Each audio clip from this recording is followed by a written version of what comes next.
Everyone. My name is Jan Scott. I am a Navajo woman, mother, lead solar installer, and a service technician. I work for Independent Power based in Boulder, Colorado. I just want to take you along on my solar journey and just tell you how education, staying curious, has shaped my career and how it continues to shape my career to this day. So let's rewind back to 2000. I was a 14-year-old kid, and my grandparents had just got a brand new house built for them on the Navajo Reservation. Along with that house came a 1 kilowatt solar array. It was a huge light bulb moment for me to see my grandparents' traditional way of life just being eased. It was so cool. And I took that with me for most of my life. So, fast forward 17 years later, I had my second son. And here in Aurora, we had a school called Ecotech. It was a renewable energy school. And so I decided to check it out and I ended up enrolling and I took my second son, who was 2 months old at the time, to orientation, which is unusual for a woman to do that in this sector. But I was just like, I don't know what I'm doing. I just got to do what I got to do. But I really excelled at Ecotech. I was a 4.0 GPA student. I was on the president's list twice. I co founded the women's club, which we named WIRE, Women in Renewable Energy. And we got to do some really cool things. We did field trips to NREL and we got to meet entrepreneurs and just women leaders in different areas of the renewable sector.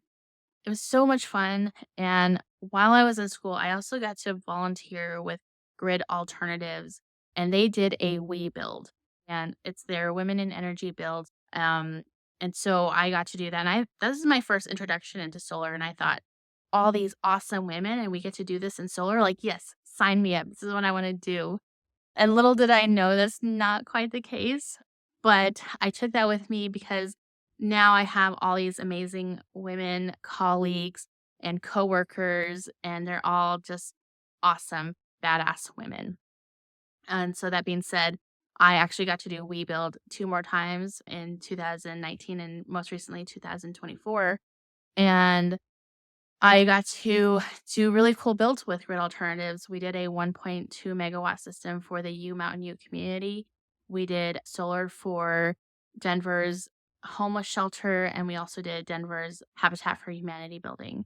So I still like to give back when I can. But fast forward to the pandemic, and I started work at Independent Power, and they hired me on as a lead solar installer. A couple of years later, I transitioned over to the service department where I'm learning the O&M side of solar. And with that, I'm just learning all this new stuff, how to troubleshoot, do those things, gaining all my hours. And I hope I can get my residential wireman's license soon, my journeyman's license afterwards. And I still want to obtain my NABCEP professional installer certificate.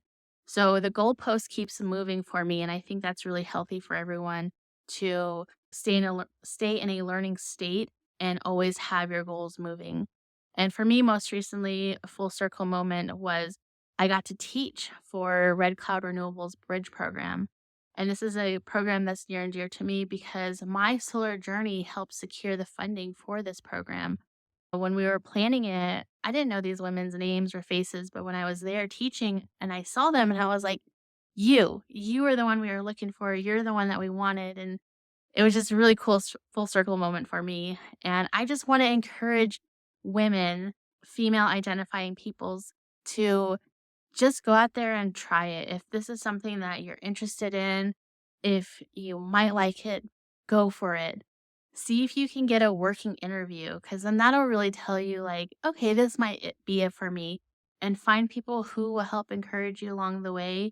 And I hope you guys all stay curious.